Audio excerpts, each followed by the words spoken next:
할렐루야. 네, 여러분 만나 뵙게 돼서 반갑습니다. 오늘 3주년 기념 예배 이렇게 초청해 주셔서 너무 감사드립니다. 저는 이제 다음 달에 인도에서 한국에 온 지 좀 시간이 꽤 지나서 다음 달에 좀 들어갈 계획으로 기도하고 이제 비자 신청하는 거 준비하고 있었는데 인도에서 너무 그 확진자가 많이 생겨갖고 어제 오늘 하루에 지금 어제 생긴 인원이 34만 5천 명 하루 확진자가. 그래서 지금 많은 지역이 봉쇄되고 또 뭐 주말에는 다 통행 금지 뭐 그래서 지금 들어가도 뭐 움직이기가 쉽지 않고 또 이게 앞으로 백신 여건이라고 이제 백신을 맞은 증명서가 없으면 다른 나라 들어가는데 좀 장애가 되고 뭐 그런 일들도 앞으로 좀 있을 것 같고 그래서 제가 이제 앞으로 계획하는 게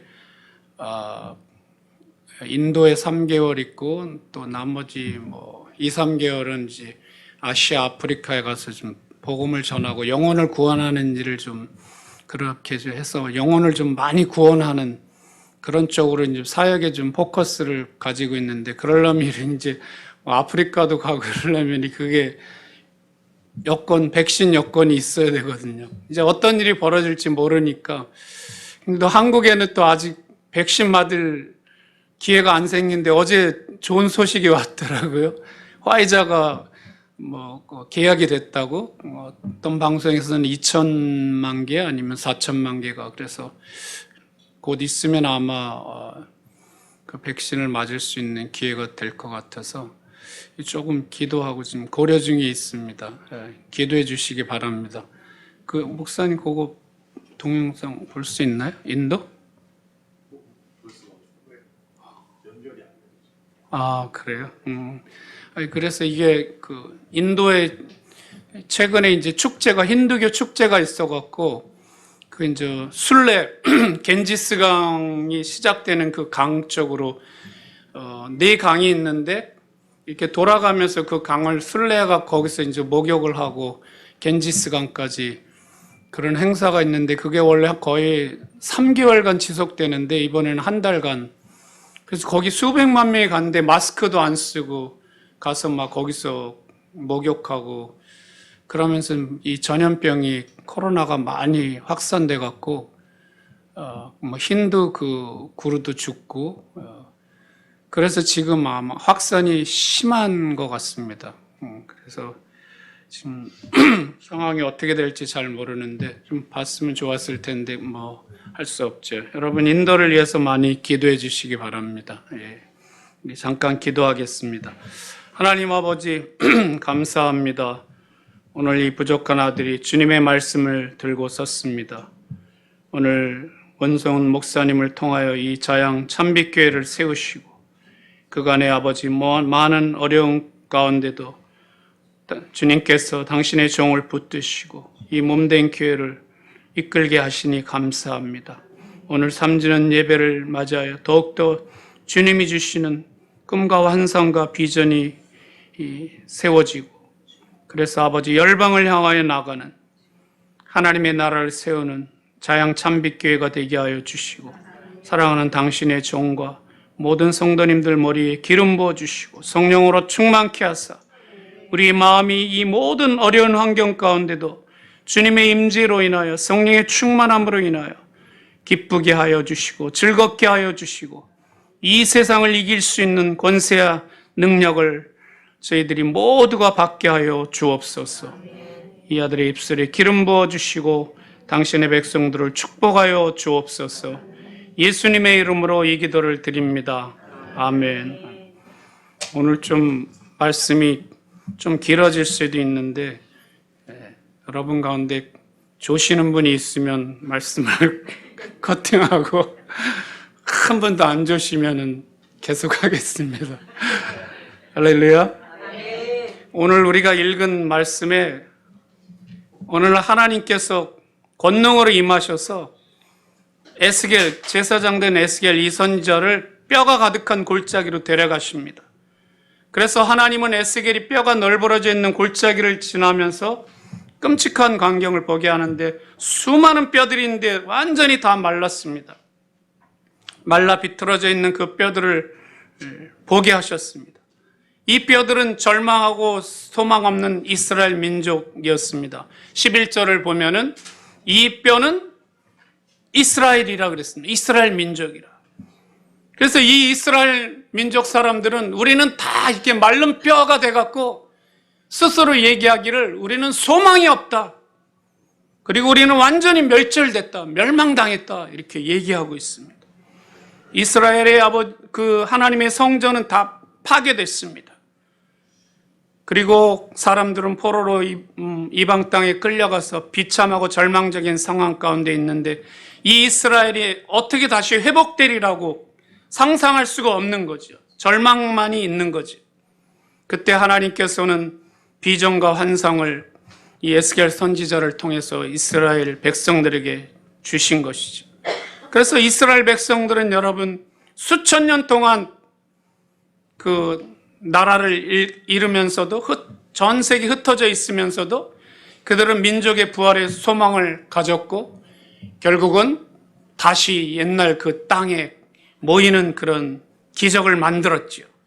그래서 이스라엘 백성들은 죽었다가도 살아나고 600만 명이 학살을 당해도 다시 살아나고 전 세계에 흩어졌다가도 다시 살아나서 모이고 엄청난 기적적인 일이 이스라엘에게 일어났던 거죠. 그래서 이런 회복, 부활의 역사가 이스라엘에게 있었던 것처럼 오늘 우리 각자의 개인들과 민족과 교회에도 이런 부활과 회복의 역사가 일어날 수 있다는 것입니다. 그래서 하나님은 소망이 없고 절망한 우리에게 오시는 거죠.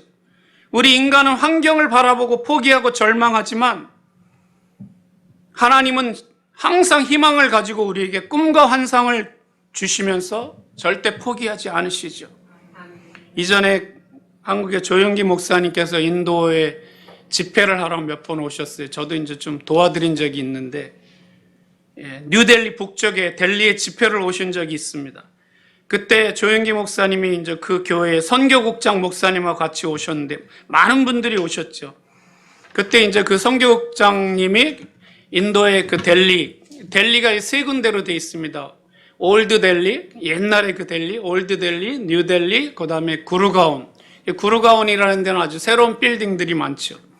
근데 그 델리를 특별히 이제 올드 델리 이렇게 둘러보시고는 우리 선교사들이 있는데도 이제 이렇게 얘기를 하셨어요. 인도는 소망이 없는 나라 같다. 이런 말씀을 하셨어요. 그때 이제 그 선교국장님이 하신 말씀을 듣고 선교사들이 좀 분개했어요.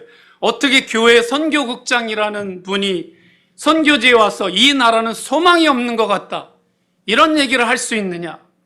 그러면서 이제 몇몇 선교사님이 성토를 한 적이 있습니다. 이제 그 선교국장 목사님은 인도의 끔찍한 환경을 보고는 너무 절망감이 들어서 이런 말씀을 하신 것이라고 보여집니다. 그래서 우리 인간들은 너무 절망적인 환경을 보면 이런 생각을 할 수밖에 없는 것입니다. 오늘 우리는 우리의 처한 환경을 보고 또한 우리의 교회가 처한 환경을 보고 우리 민족이 처한 환경을 보고 어떤 생각을 하고 있는지요. 여러분은 어떨지 모르지만 저도 어떨 때는 신문을 읽으면서 속에서 막 부글부글 끓을 때가 있습니다. 근데 그거를 이제 하나님 앞에 기도하면서 승화시키죠. 그리고 우리 환경을 보고 여러분 우리는 때때로 많은 좌절과 절망 가운데 있을 수 있는 거죠. 오늘 여러분 예수님께서는 우리가 성경을 보면 얼마나 당신의 교회를 세우기를 원하셨는지 우리가 성경을 통해 알 수가 있습니다. 마태복음 16장 18절에 19절을 보면 예수님께서 이렇게 얘기하셨죠. 내가 네게 이르노니 너는 베드로라. 내가 이 반석에 내 교회를 세우리니 음부의 권세가 이기지 못하리라.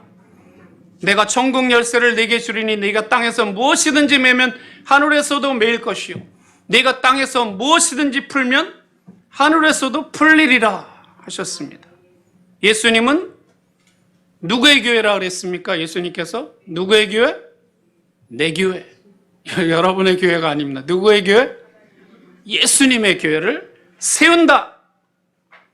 그런데 이 교회는 어떤 교회입니까? 예수님이 세우시는 이 교회는 어떤 교회예요? 음부의 권세가 이기지 못하는 교회예요. 강력한 교회예요. 할렐루야. 그리고 주님의 뜻을 이루기 위하여 이 교회에 하나님이 선물을 주셔요. 뭘 주셔요? 천국의 열쇠를 주시는데 이 열쇠를 가지고 어떤 일을 할 수 있습니까? 우리가 땅에서 풀면 어떻게 돼요? 하늘에서도 풀리고 땅에서 매면 하늘에서도 매입니다. 하늘에서 매어 갖고 땅에 매이는 게 아니에요. 이 열쇠를 가지고 우리가 어떻게 하느냐에 따라서 하늘나라에서 역사가 벌어지는 거예요. 할렐루야. 여러분, 이 땅을 향한 하나님의 뜻이 무엇입니까? 이 땅을 향한 하나님의 뜻이 뭐예요? 그게 바로 주기도문에 나와 있죠. 우리는 어떻게 기도해야 될지 모릅니다. 주님, 매일 먹는 거 구할까요? 뭘 기도해야 됩니까? 그때 주님께서 주기도문을 가르쳐 주셨죠. 하늘에 계신 우리 아버지, 이름이 거룩히 여김을 받으시오며 나라에 임하옵시며 너희는 하나님의 나라가 임하도록 기도해라. 그리고 뜻이 하늘에서 이루어진 것 같이 땅에서도 이루어지이다. 하나님의 뜻이 이 땅에 이루어지도록 기도하라. 할렐루야. 이 기도가 여러분, 주님께서 우리가 매일같이 부르짖으며 간구하기를 원하는 기도의 내용인 것입니다. 왜냐하면 예수 그리스도의 목표는 하나님의 나라를 온 열방에 세우는 거예요. 그런데 교회가 없이는 이 땅에 하나님의 나라가 세워질 수가 없는 거예요. 할렐루야. 그래서 교회는 귀한 겁니다. 교회밖에 소망이 없습니다. 그래서 교회에 엄청난 권세를 주신 것입니다. 음부의 권세를 압도하는 권세, 하늘의 문을 여는 열쇠를 가진 권세. 이제는 여러분, 사탄이 어둠의 세력이 이 땅을 다스리는 것이 아니라 우리가 예수 이름의 권세를 가지고 이 땅을 다스립니다. 정말 이 땅을 보면 소망이 없는 것 같습니다, 여러분. IS부터 테러, 그거를 우리가 얼마나 우리도 마음이 상하고 고통을 겪었습니까? 근데 또 코로나가 이 땅을 덮치고 있습니다. 앞으로 이 지구상에 어떤 또 환란이 올지 모릅니다. 그래서 이 땅을 보면 정말 처참하지요. 근데 누가 이 땅을 통치합니까, 이제는? 누가? 우리가. 할렐루야. 내가 이 땅을 통치한다. 한번 해보세요. 내가 이 땅을 통치한다. 예수의 이름을 가지고 통치한다. 할렐루야. 예수의 이름에는 하늘과 땅을 움직이는 권세가 있습니다. 우리에게 이 땅을 다스리는 통치권이 회복된 것입니다. 우리를 통하여 땅이 변화됩니다. 할렐루야. 우리는 물론 여러분 휴거됩니다. 그러나 그 휴거되는 그날까지 우리는 이 땅에 대한 여러분 책임감이 있는 것입니다. 여러분, 인도에서 빙하가 무너져 갖고 그게 쏟아져 갖고 댐이 터져 갖고 수십 명이 죽었어요. 근데 얼마 전에 또 그 같은 우타르칸에서 그 빙하가 또 녹아 갖고 떨어져 갖고 9명인가가 또 죽었어요. 그건 빙하가 녹게 한 거는 우리의 책임이에요, 여러분. 지금 그런 일이 벌어지고 있어요. 그래서 이 지구상의 온실가스를 온도를 낮춰야 된다고 얘기하잖아요. 그건 우리의 책임입니다. 이 지구를 다스리는 것은 우리의 책임인 것입니다. 영광스러운 하나님의 교회를 통하여 이 땅을 향한 하나님의 생각과 계획이 실현되기를 원하십니다. 그래서 교회는 주님께 너무나 중요하고 교회의 머리는 바로 예수님입니다.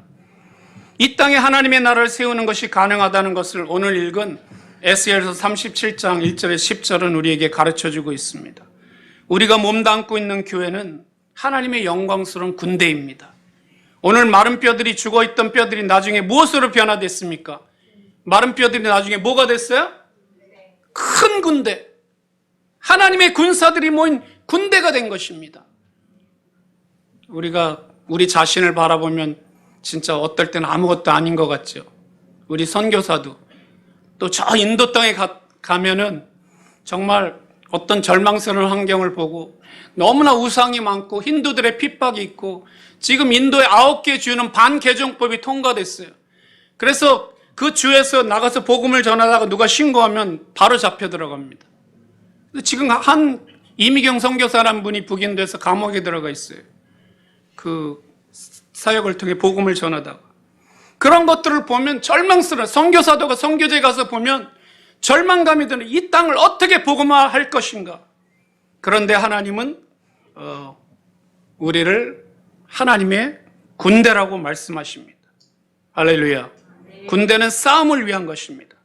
죽어있는 마른 뼈들에게 말씀이 임하니까 뼈들이 움직이기 시작하더니 서로 연결돼서 사람의 형체를 이루고 힘줄이 생기고 살이 입혀지고 가죽이 덮여집니다.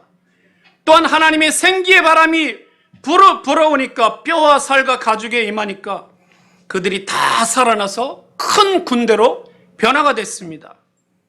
우리에게는 여러분 소망이 있습니다. 왜냐하면 우리에게는 하나님의 말씀이 있고 우리 안에 내주하시는 성령이 계십니다. 그러면 소망이 생깁니다, 여러분. 하나님의 말씀은 살았고 운동력이 있어. 관절과 골수를 쪼개. 하나님의 말씀이 들어가면 우리 안에 있는 암도 다 녹여버리는 거예요. 할렐루야. 하나님은 여러분 살아계십니다. 그게 하나님의 말씀입니다. 그래서 우리는 말씀을 부지런히 읽고 연구하고 공부해야 됩니다. 그 말씀에 헌신해서 우리는 그 말씀대로 행해야 됩니다. 그리고 주님과의 인격적인 관계를 가지고 매일 주님과 교제하며 내주하시는 성령님의 음성을 듣고 순종해서 나가면 우리는 소망의 앞날을 향하여 나아갈 수가 있는 것입니다. 주님이 우리를 인도하시는데 주님은 우리가 날마다 소망을 갖도록 인도하세요. 너희를 향한 나의 생각은 뭐라 그랬습니까? 소망을 주려는 것이다. 할렐루야. 그리고 우리를 영광스러운 미래로 인도하십니다. 교회는 여러분 하나님의 나라를 세우는 군대가 되도록 부르심을 받았습니다. 이 땅에 하나님의 나라를 세우는 영광스러운 교회가 되기 위해 어떤 교회가 되어야 할까요? 저는 3가지 속성이 있어야 된다고 생각합니다. 이 속성을 회복하지 않으면 교회는 교회 본연의 사명을 감당하기 어렵다는 것이 제 생각입니다. 첫째, 교회는 먼저 병원과 같은 치유 공동체가 되어야 됩니다. 교회는 좋은 병원, 모든 것을 치료하는 종합병원 같은 곳이 돼야 됩니다. 제가 옛날에 오래전이죠.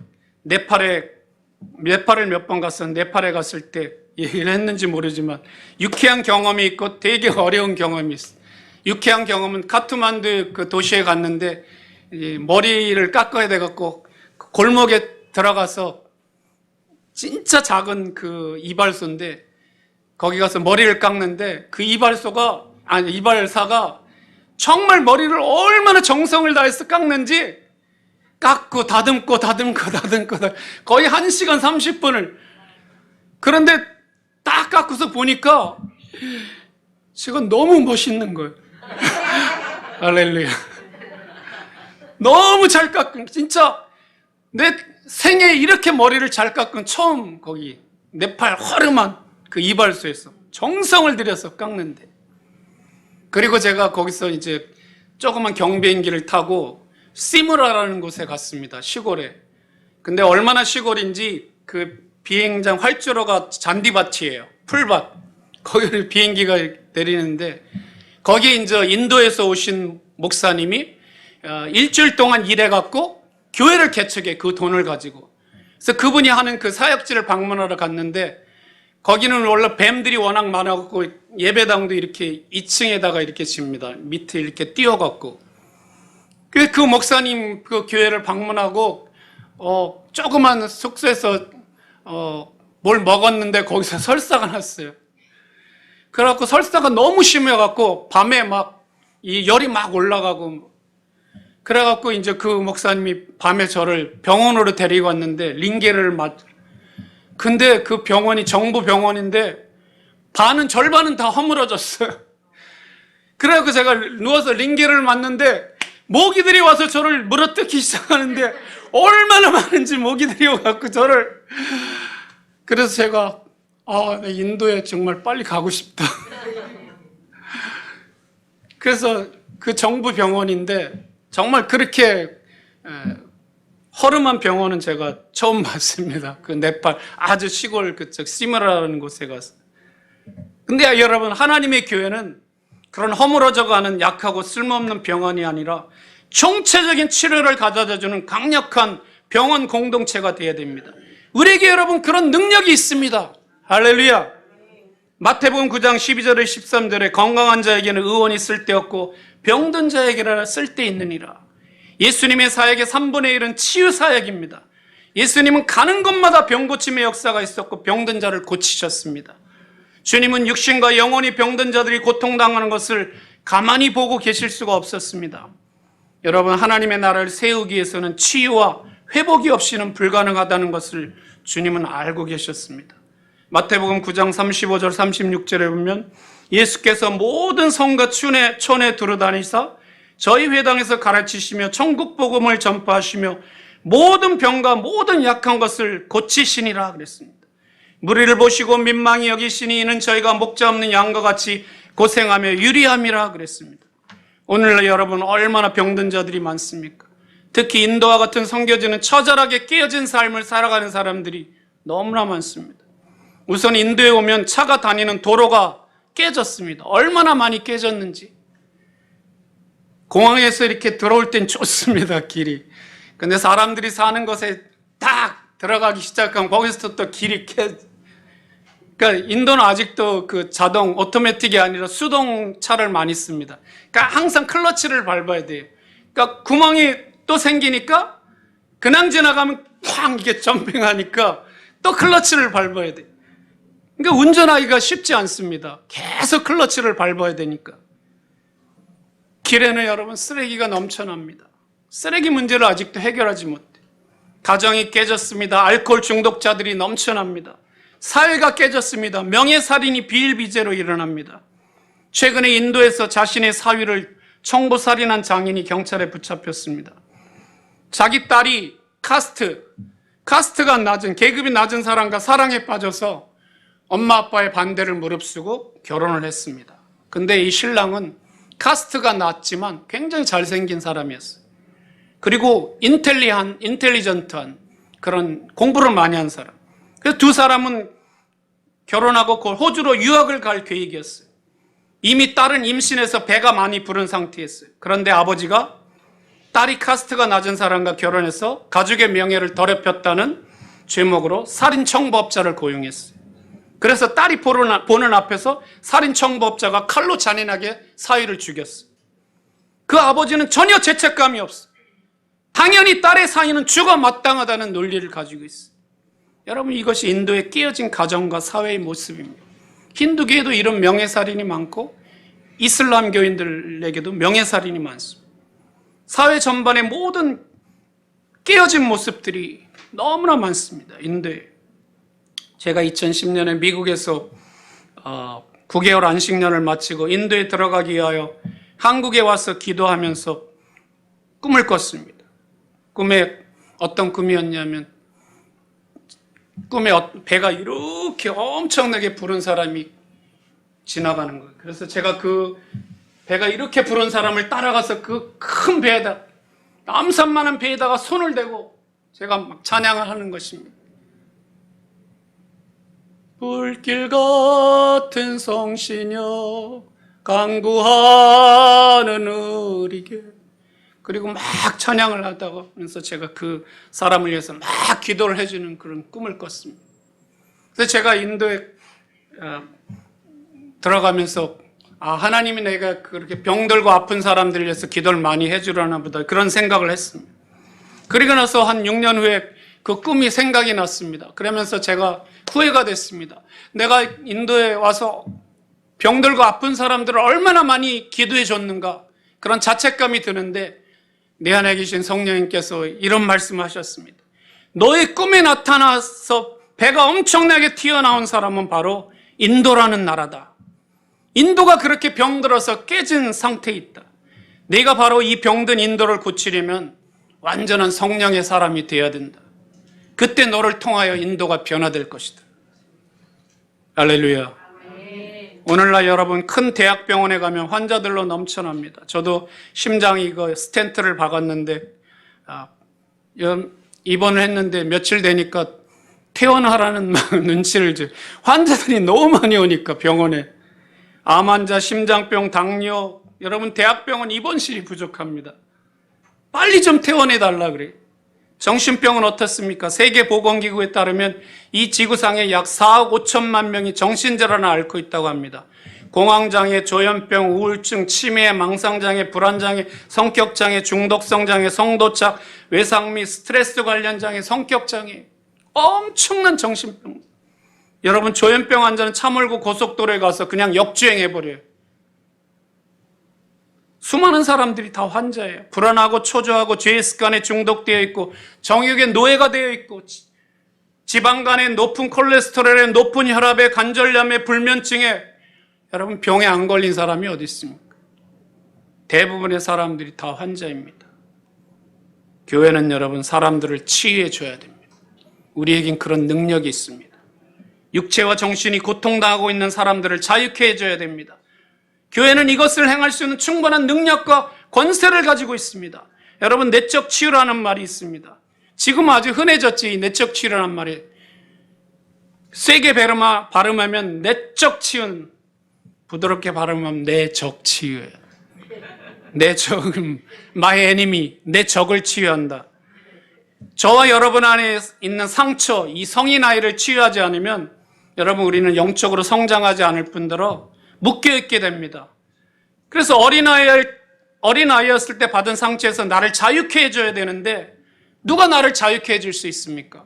십자가의 사랑과 은혜만이 나를 자유케 합니다. 하나님 아버지의 사랑만이 우리를 자유케 할 수 있습니다. 그 상처를 치유하지 않으면 그 상처가 무엇이 됩니까?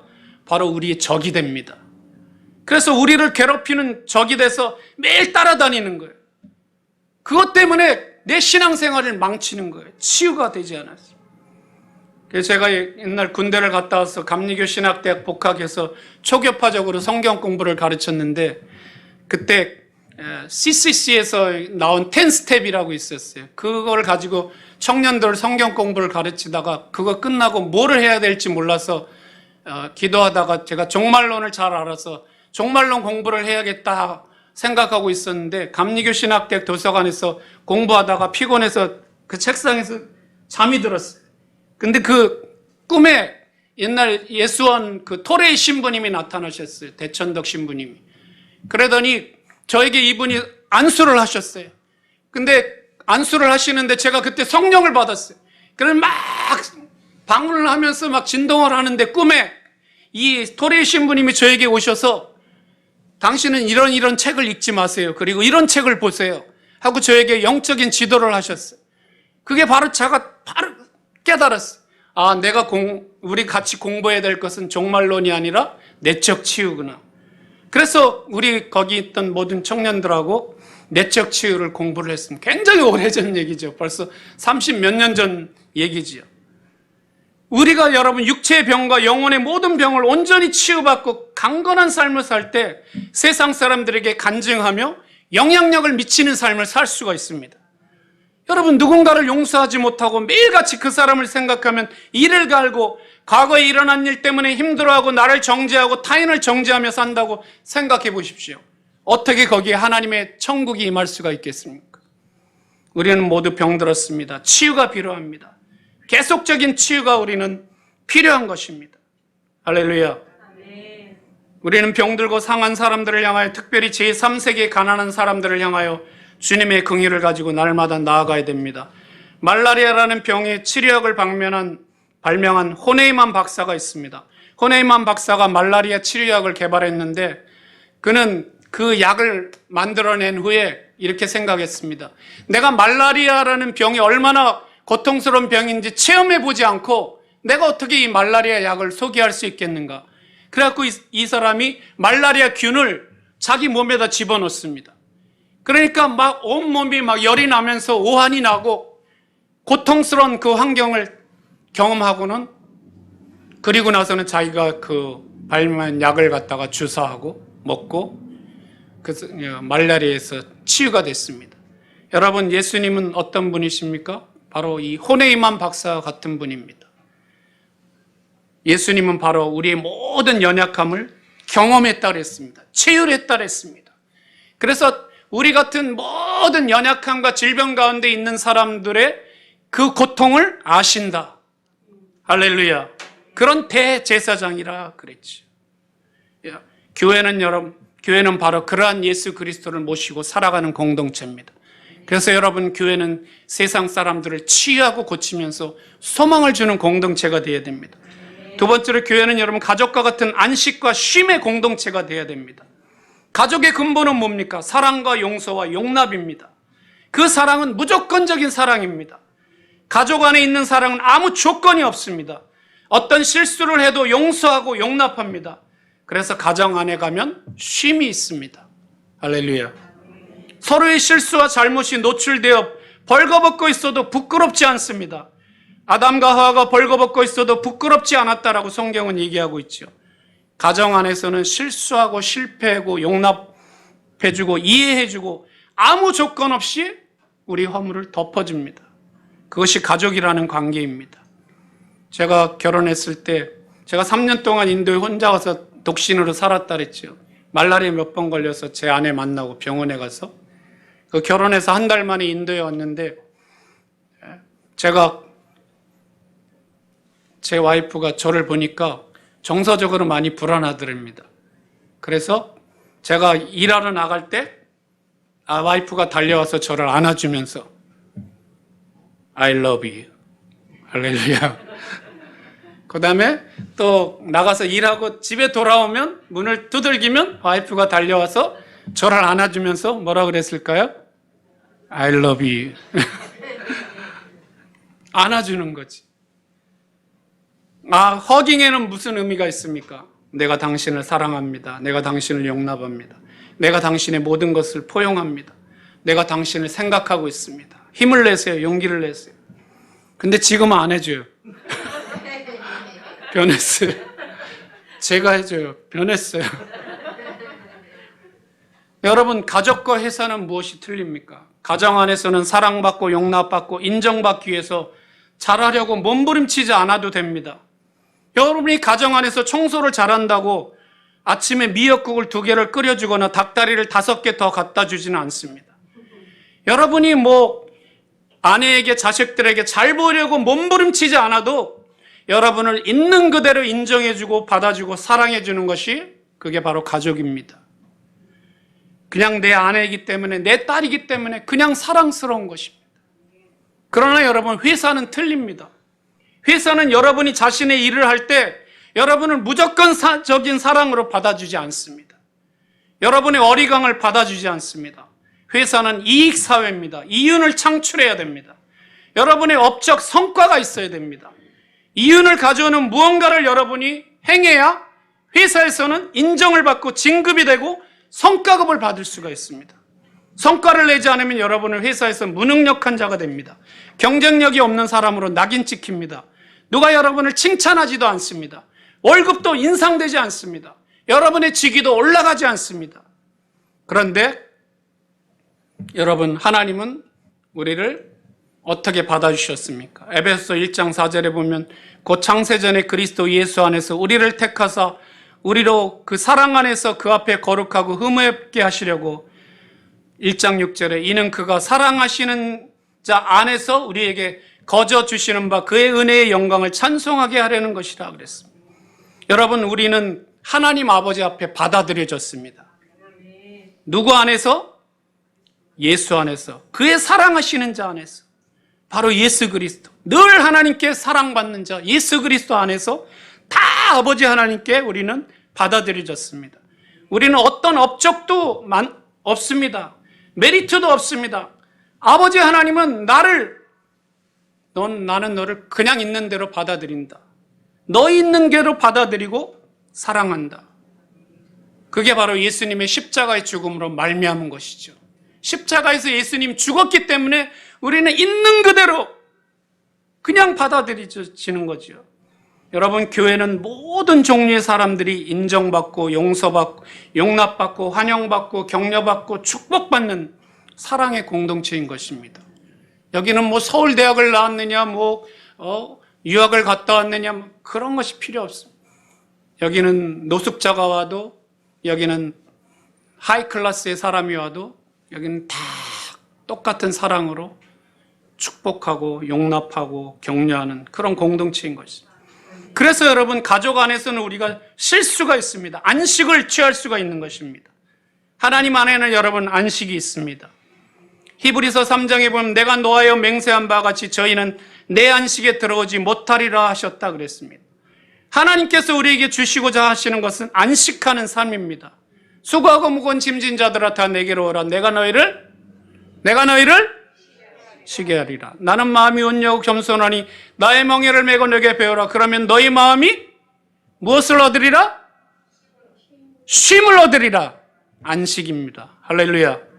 이 땅을 살아갈 때 여러분, 매일같이 걱정하고 염려하고 초조하고 스트레스가 가득한 삶을 사는 것이 정상이라고 생각하는 크리스천들도 많습니다. 여러분, 그것은 정상이 아닙니다. 잠언 10장 22절에 이렇게 말씀합니다. 여호와께서 주시는 복은 사람을 부하게 하고 근심을 겸하여 주지 아니하시느니라. 여러분, 돈은 많은데 항상 초조하고 불안하고 공황장애가 있다면 하나님의 복 가운데 있지 않은 것입니다. 주님 안에서 여러분, 마음의 안식이 결여된 축복은 참된 축복이 아닙니다. 주님의 길로 따라가면 안식이 옵니다. 할렐루야. 예수님, 내 멍에는 쉽고 내 짐은 가볍다. 예수님을 따라가는 게 쉽습니까? 어렵습니까? 예? 빨리 쉽다고 얘기하세요. 예수님이 말씀하셨, 내 멍에는 쉽다. 내 짐은 가볍다. 할렐루야. 교회는 여러분, 주님의 피로 제사함을 받은 사람들이 모여서 주님께 예배 경배하면서 주님의 안식을 경험하는 것입니다. 주님의 사랑을 깊이 나누는 예배와 교제의 공동체입니다. 여러분, 안식이 뭡니까? 안식은 우리가 모든 일을 끝내고 마침내 충분한 시간이 있을 때 가질 수 있는 그런 것이 아닙니다. 안식은 시간 많은 게으른 자들이 가지는 개념의 것이 아닙니다. 돈 많고 시간 많은 사람이 가지는 스포츠, 이제는 돈도 많이 벌었지, 내 통장에는 50억이 있고, 이제는 일주일에 2번만 일해도 되니까 3일은 매일 가서 골프 치고 레저 활동하고, 그런 사람들이 가지는 스포츠 오락 활동이 여러분 안식이 아닙니다. 안식은 뭡니까? 안식은 여러분, 주님이 그분의 사랑 안에서 주시는 자유함, 하나님의 사랑 안에서 늘 자유한 거예요. 그리고 초월적인 평안함, 모든 환경 가운데서 그것을 이길 수 있는 평안함이 오는 거예요. 매일 기쁨이 오는 거예요. 사도 바울은 여러분, 오늘날 우리 선교사들하고 사도 바울은 수많은 고난을 당하고 감옥에 갇히면서도 돌에 맞으면서도 복음을 전하는데 그 안에는 기쁨이 항상 넘치는 거예요. 할렐루야. 이게 바로 초월적인 평안과 기쁨입니다. 오늘 우리 선교사들에게도 이러한 것이 필요한 것입니다. 이 세상을 이기는 자가 되는 것입니다. 여러분, 누구도 주님이 주시는 안식을 범할 수가 없는 것입니다. 히브리서 4장 11절은 안식에 들어가기를 힘쓰라 그랬습니다. 죽어서 주님을 만날 때 들어가는 영원한 안식을 갖기 이전에 우리는 이 땅에서 주님의 피로 이루신 하나님의 안식에 들어가도록 힘써야 됩니다. 주님과 함께 안식을 경험한 후에 전쟁터 같은 직장과 사회로 나가면 우리는 능히 그것을 감당할 수 있는 하나님의 은혜 가운데 거할 수가 있습니다. 할렐루야. 우리가 모든 환경에 감사해야 되는 이유는 뭡니까? 이 모든 환경을 주님이 다스리고 계셔요. 함께 계셔요. 그래서 우리가 감사하면 그 하나님의 은혜의 다스림 가운데 들어가는 거예요. 그럼 하나님의 은혜가 우리를 통치하는 것입니다. 할렐루야. 그래서 희한하게 나의 삶이 펴지는 거예요. 하나님의 은혜. 내는 아무것도 한 것이 없는데 하나님의 신비한 은혜, 능력, 권능이 내 삶에 역사하면서 내 삶이 점점점 향상되고, 할렐루야, 기쁨이 더블이 되고, 그런 은혜가 여러분 쏟아지는 것입니다. 할렐루야. 여러분 감사하시기 바랍니다. 마지막으로 여러분, 저는 교회는 군대와 같아야 된다고 합니다.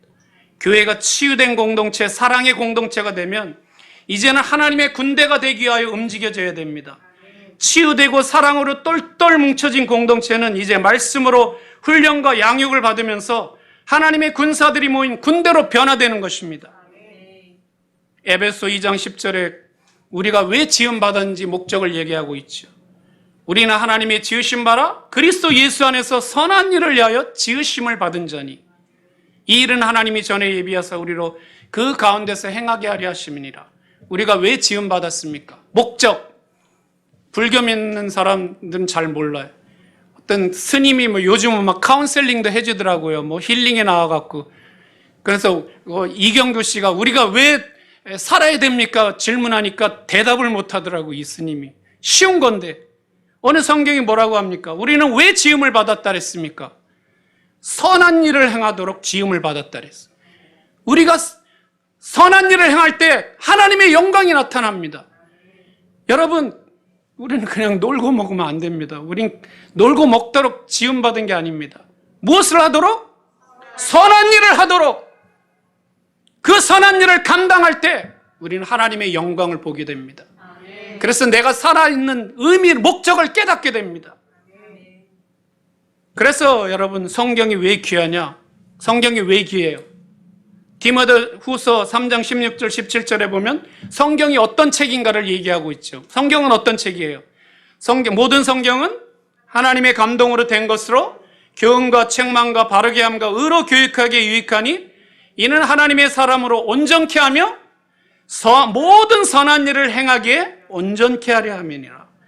이 성경이 여러분 모든 선한 일을 감당할 수 있는 능력 있는 존재로 우리를 이퀴핑 시켜주는 거예요. 영어로 구비시켜주는 거예요. 이 하나님의 말씀을 읽고 묵상하고 이것대로 행해야 되죠. 그러면 능력이 생기는 거예요. 우리 선한 일을 감당할 수 있는 능력이 점점 구비되는 것이. 할렐루야. 그래서 하나님은 그런 사람에게, 이 커패시티가 커진 사람에게 큰 일을 맡기시는 거예요. 우리는 여러분 모두 일하는 지역에서, 나라에서, 열방에 나가서 복음을 전하고 하나님의 나라를 세우고 확장하도록 부름을 받았습니다. 저는 제 딸이 지금 미국에서 음악을 공부하고 있지만 제 딸에게 선교사가 되라고 얘기하지 않습니다. 하나님의 소명이 있으면 나갑니다. 그러나 선교사만 하나님의 나라를 세우는 자가 아닙니다. 사회의 모든 영역에 가서 그 영역을 변화시켜야 됩니다. 그래서 여러분, 우리 성도님들이 킹덤 빌더입니다. 하나님의 나라를 세우는 자입니다.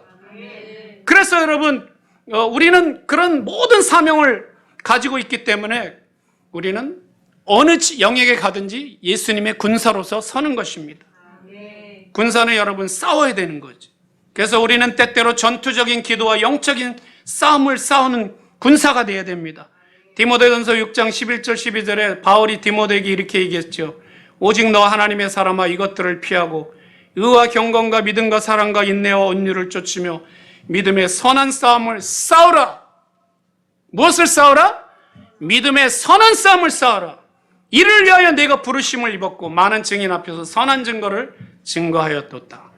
우리는 믿음의 싸움을 싸우도록 부르심을 받았습니다. 사도 바울은 그의 마지막 생애가 가까워져 디모데후서 4장 7절에 이렇게 얘기했죠. 내가 선한 싸움을 싸우고 나의 달려갈 길을 마치고 믿음을 지켰으니. 사도 바울은 쉬지 않고 믿음의 선한 싸움을 싸웠어요. 할렐루야. 때때로 그래서 우리가 피곤하기도 합니다. 매일 싸워야 되니까. 그러나 여러분, 우리는 악에게 지지 않고 믿음에 서기 위하여 믿음의 선한 싸움을 싸워야 됩니다. 선교는 영적인 전쟁입니다. 여러분이 잘 아는 말씀 에베소 6장 12절, 우리의 씨름은 혈과 육을 상대하는 것이 아니라 통치자들과 권세들과 어둠의 세상 주관단들과 하늘에 있는 악의 영들을 상대함이라 그랬습니다. 여러분, 선교사가 힌두와 무슬림들, 그 다음에 미신들을 믿고 있는 그런 지역에 가서 복음을 전하고자 하면 거기 가서 기도하고 금식하며 복음을 전하기 시작하면 풍파가 옵니다. 어려움이 옵니다. 왜 그렇습니까? 그 모든 지역을 어둠의 세력이 잡고 있죠. 고린도후서에 얘기하는 것처럼. 그 사람들의 눈을 다 멀게 했어요. 사단의 세력이.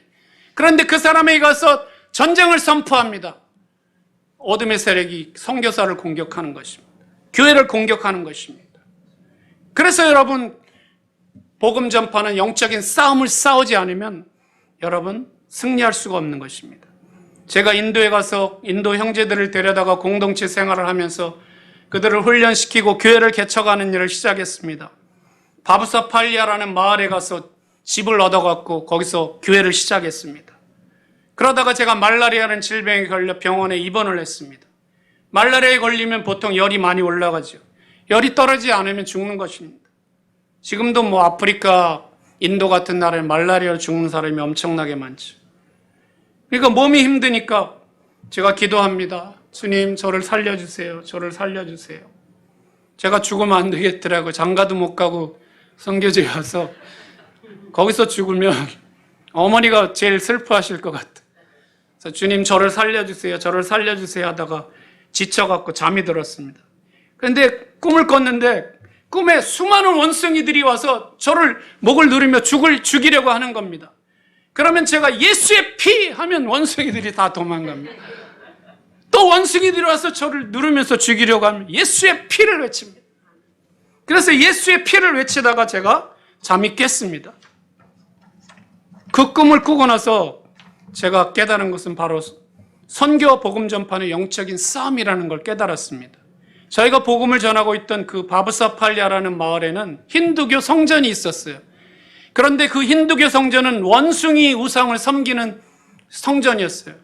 큰 하누만뚜라고 그랬는데 전쟁의 신이라고 그래요. 그 하누만뚜 우상을 크게 만들어 놓고 그 마을 입구에도 그 하누만뚜 원숭이 비석을 큰 걸 만들어 놨고 세워놨어요. 그래갖고 그 마을을 잡고 있는 어둠의 그 힌두의 영들이 우리가 거기에 집을 얻어갖고 이제 교회를 개척하고 복음을 전하기 시작하니까 제가 리더잖아요. 그러니까 그 어둠의 영이 저를 공격하는 것입니다. 저 지금까지 제가 인도에서 사역하면서 여러분 28년, 29년 동안 3번에 걸친 대핍박이 있었습니다. 지난번에도 말씀드렸지만 1999년에 핍박된 호주에서 오신 선교사님이 두 아들과 함께 불에 태워져 순교하셨죠. 2008년에는 오리사주에서 또 저희가 있는 카르나타카주에서 많은 그리스도인들이 살해되고 교회가 파괴되고 3만 명 이상의 크리스찬들이 도망가고 피난가고 또 지금 많은 선교사들이 인도에서는 추방되고 있죠. 여러분, 우리의 선교는 지금 세계 곳곳에서 어둠의 세력들과 영적인 전투를 벌이고 있습니다. 우리가 주님의 군대의 군사로서 믿음의 싸움을 계속하여 싸우지 않으면 여러분, 우리는 주님의 영광을 볼 수가 없는 것입니다. 그래서 교회는 여러분 군대가 되어야 됩니다. 치유가 일어나야 돼. 회복되어야 돼. 모든 성도님들이. 그리고 그 교회 안에는 바로 가족과 같은 충만한 사랑이 흘러서 모든 성도들이 사랑으로 연합되고 하나가 되고 거기서 이제 훈련과 양육이 돼서 군대가 되는 것입니다. 싸우는 자가 되는 것입니다. 이제는 하루에 1시간씩 기도할 수 있고 때때로 금식하면서 기도할 수 있고 점점 용사가 되는 거죠. 기도의 용사가 되고 전도의 용사가 되고 이제는 다른 사람을 격려할 줄 알고 권면할 줄 알고 그게 바로 예수의 군사가 되는 것입니다. 디모데후서 2장 3절에 너는 그리스도 예수의 좋은 병사로 나와 함께 고난을 받아라 그랬습니다. 할렐루야. 여러분 고난을 두려워하십니까? 대답이 없으세요. 고난을 두려워하십니까? 두려워하지 마시기 바랍니다. 우리가 고난받을 때 항상 주님이 우리와 함께 계십니다. 사도 바울이 죽을 고비에 처할 때 환상 중에 주님이 나타나 담대하라. 네가 로마에 가서도 복음을 전해야 되느니라. 할렐루야. 주님이 다 지켜보고 계신 것입니다. 여러분은 주님의 군사로 모집되었습니까? 주님께서 군대의 병사 이름 명단에 여러분의 이름을 올렸습니까? 김대균, 제 직책이 뭡니까? 김대균, 제1군단 대대장, 인도 아시아를 위하여 싸우는 자, 또 원성훈, 제2군단 대대장, 성수동과 서울을 위하여 싸우는 자. 할렐루야. 얼마나 영예롭습니까? 효과적인 군사는 훈련을 잘 받은 자이고 제대로 무기와 전투복을 잘 갖춘 자입니다. 훈련이 안 된 자, 전투를 위한 옷과 장비와 무기를 공급받지 못한 자가 전쟁터에 나갈 수가 없는 것입니다. 그래서 성경은 여러분 어떤 책? 구비시켜주는 책, 이퀴핑북. 이 하나님의 말씀을 부지런히 읽고 묵상하고 삶에 적용하고 실천하고 그러면 우리가 점점점 하나님의 군사로 무장되는 것입니다. 할렐루야. 그래서 하나님이 여러분에게 주신 이제 은사를 사용하기 시작해야 됩니다. 그래서 디모데에게 사도 바울이 그렇게 얘기했지 않습니까? 네 속에 있는 은사, 곧 장로회에서 안수받을 때 예언을 통하여 받은 것을 가볍게 여기지 말고 하나님의 은사를 불일 듯하게 일으켜라. 하나님은 저와 여러분이 이 땅에서 승리하며 섬기며 살도록 은사를 주셨어요. 물론 그 은사는 다 틀려요. 그래서 그 은사를 소중하게 생각해야 돼. 할렐루야. 어떤 사람은 방언, 어떤 방언통에, 어떤 사람은 섬기는 사람, 어떤 사람은 가난한 자를 긍휼히 여기고 도와주는 은사, 굉장히 은사들이 많습니다. 이 은사를 소중하게 여기고 계속 개발하면서 우리 성도를 섬기고 밖에 있는 사람들을 섬기는데 이걸 사용해야 됩니다. 그러면 저와 여러분은 강한 크리스찬이 됩니다. 그래서 여러분 다윗은 물맷돌, 이게 아무것도 아닌 것 같죠? 물맷돌. 근데 이거를 가지고 던져갖고 누굴 죽였어요? 이스라엘을 모욕하는 골리앗을 죽였어요. 물맷돌이 은사예요. 작은 것 같지만 이거로 이스라엘을 살린 거예요. 여러분 은사를 소중하게 여기세요. 은사는 여러분이 잘해서 주신 게 아니잖아요. 공짜로 주신 거예요. 이 은사는 뭘 하라고? 믿음의 싸움을 싸우도록, 그리고 성도를 섬기도록 이 은사를 주신 것입니다. 그래서 여러분 이 3주년 정말 요즘 여러분 교회 개척하기가 얼마나 어렵습니까? 70년대 80년대도 물론 어려웠지만 그때는 그래도 사람들이 많이 왔습니다. 저도 부흥회 한다 그러면 얼마나 많이 달려갔는지 여기저기에. 그런데 여러분 지금 2021년 우리 원성훈 목사님이 교회 개척해서 3년 동안 사역하면서 얼마나 어려웠을까 생각이 됩니다. 그러나 하나님께서 이 코로나 때 정말 우리 목사님을 더 크게 사용하실 줄 믿습니다. 이 자양 참빛교회가 열방을 향해 나가는 교회. 그래서 군사가 돼갖고 나가는 교회.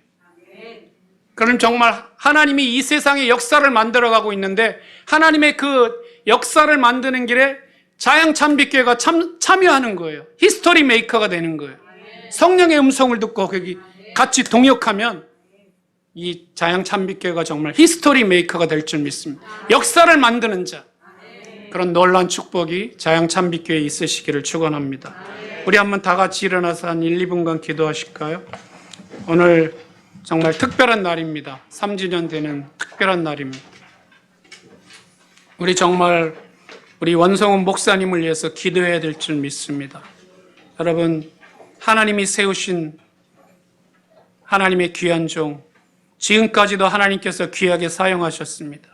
하나님께서 더 큰 은혜를 내려주시고 주의 성령으로 기름 부어주시고 하늘의 지혜와 총명과 권능을 더하사 하나님의 백성들을 진리 가운데로 인도하고 또 이 자양 참빛교회가 열방을 향하여 나가는 그런 교회가 되도록 당신의 종을 사용하여 주옵소서.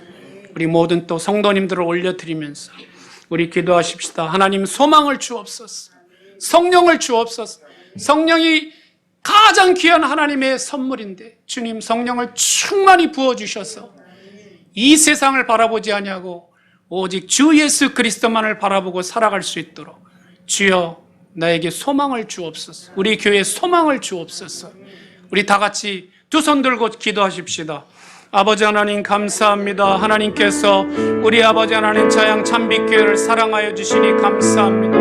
우리는 예수의 피로 아버지 씻음받은 거룩한 하나님의 백성입니다. 계약 맺은 백성입니다. 예수의 피로 계약 맺은 하나님의 백성입니다. 주여 우리를 도우사 하나님의 백성다운 삶을 살게 하여 주옵소서. 예수의 피의 권세를 가지고 이 세상을 정복하며 다스리며 살게 하여 주시옵소서. 성령이여 도우소서. 성령이여 도우소서. 이 교회를 도우소서. 내 피로 세운 교회라고 말씀하셨사오니 오늘 원성훈 목사님을 주님의 손에 올려드립니다.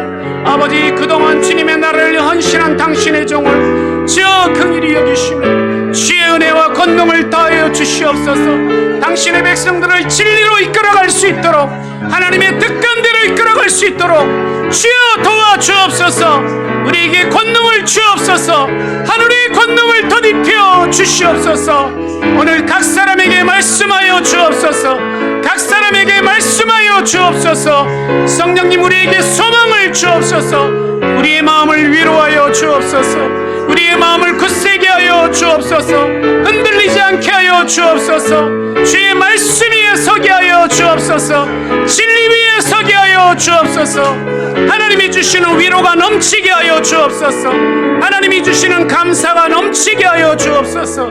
하늘의 기쁨이 평강이 넘치게 하여 주옵소서. 주여 도와주옵소서. 주여 우리를 도와주옵소서. 주여 자양찬빛교회를 도와주시옵소서. 주여 당신의 교회를 붙들어 주시옵소서. 붙들어 주시옵소서. 붙들어 주시옵소서. 붙들어 주시옵소서.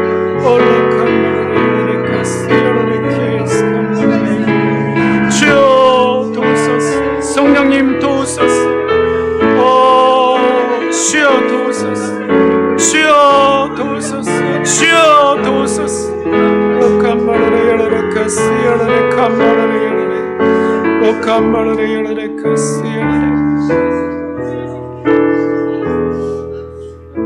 크신 하나님, 위로의 하나님, 오늘 우리가 이 코로나라는 아버지 하나님, 이 장애물을 우리가 지금 통과하고 있습니다.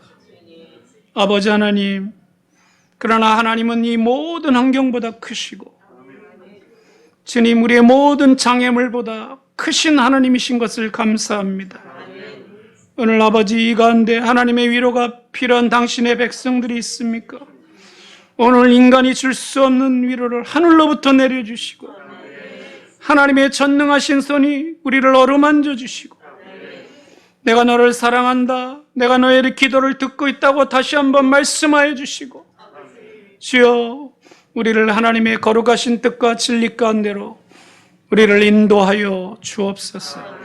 이제 자양찬빛교회가 3주년을 맞이하여 주님께 아버지 하나님 기쁨과 감사의 제사를 드립니다.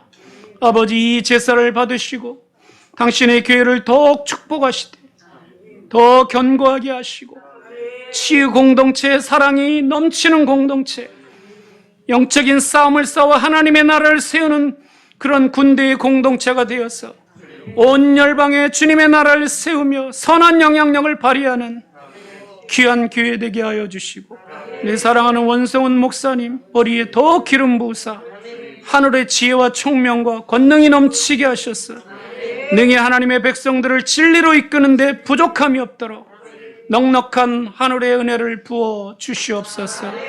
우리 모든 성도님들 하나가 되게 하여 주시옵시고 이 코로나 환경 가운데도 흔들리지 아니하고 말씀 위에 믿음으로 설 수 있도록 주님 붙들어 주시옵소서. 오늘 예배를 통하여 주님 홀로 영광 받아 주옵소서. 예수님의 이름으로 감사하며 이 기도를 드립니다. 아멘. 감사합니다.